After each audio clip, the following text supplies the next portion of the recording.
Peggy 18.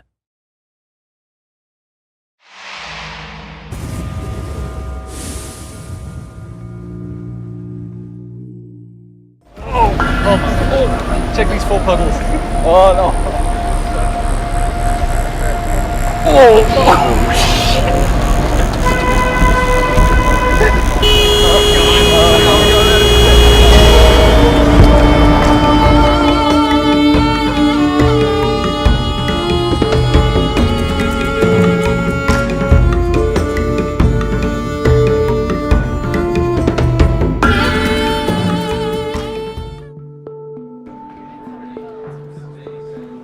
Ubisoft had a clear and lofty goal in mind as they built Far Cry 4, create the most authentic gaming experience ever.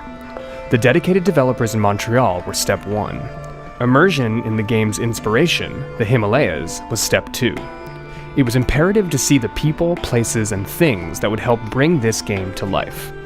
Nepal all suggests like a lot of different kinds of environments, right? How are you going to feel going from sort of the virtual world that you have created into the new world that we're going to? In my head I have this Wikipedia idea of what Nepal is. I've been reading about what makes it the way it is right now, what's been happening over the last 10 years, the last 1,000 years. But I'm hoping that we can uncover something that isn't presented on the web. The expectations are going to be super high after Far Cry 3. We really want to push it and bring it to the next level. It's super important that the environment you're in feels believable. Like you can look around and understand the space and it feels like a real place from the real world. So being able to go to some of those locations is super interesting and super useful, just to see how the ground crunches under your feet and just the tiny little textures like that. And we can try and bring that extra level of authenticity to it.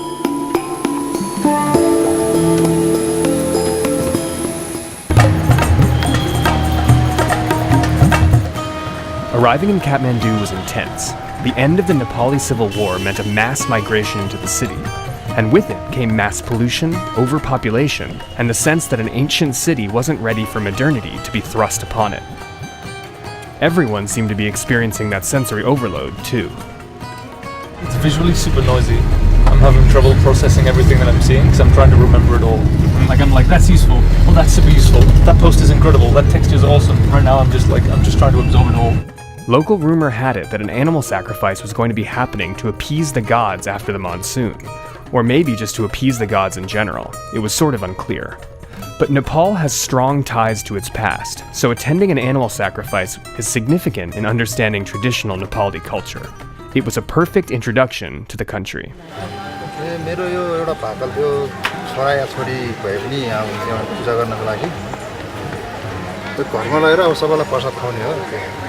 So we've made it to Dakshinakali Temple, where the goddess Kali asks for blood sacrifice from her devotees. That face is the face only a Kali could love. So we're gonna follow them to the altar where that goat will be sacrificed to slake the thirst of Kali.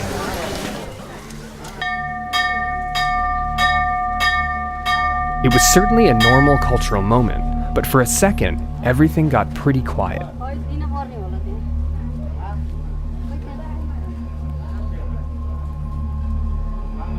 I was expecting like a clean cut, but the whole like slice and then guide.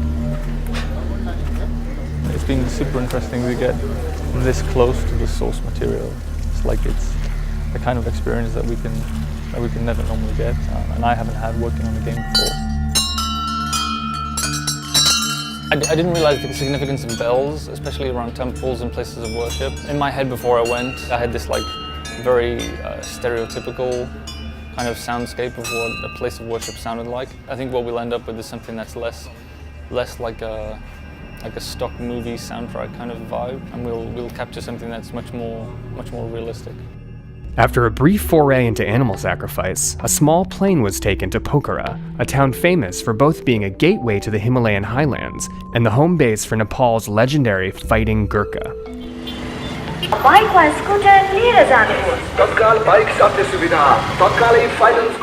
The legend of the Gurkha inspired the warriors created in the game. मेरो खुसी लागेको थियो यो वर्ष भने वर्ष कसम खाएपछि मरे डोस मेरो खुसीले आदि बगेर हाम्रो साझाहरू मरे डोस धनको थुप्रो के हाटेको थुप्रो भने हाम्रो साझाहरूले त्यस्तो भन्छ One.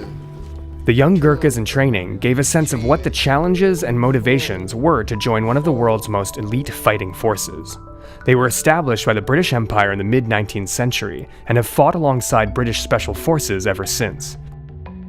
It's often said, if a man says he's not afraid of dying, he's either lying or is a Gurkha. Mark and Phil, you guys studied Gurkhas a lot as you were developing the game, right? Yeah.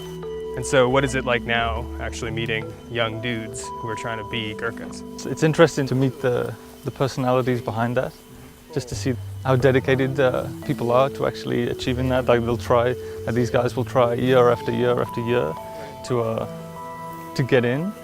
The dedication is pretty intense. I have been trying British Army for 4 times, and this is my last time.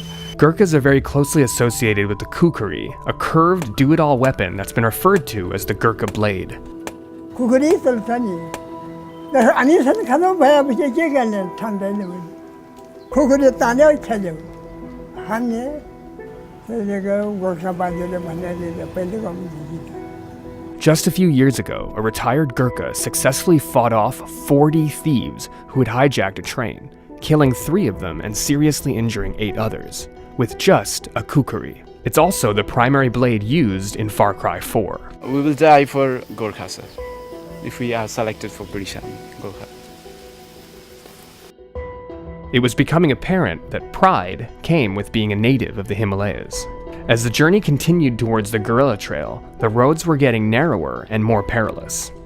The conversations with the young Gurkhas weighed heavily on everyone's minds.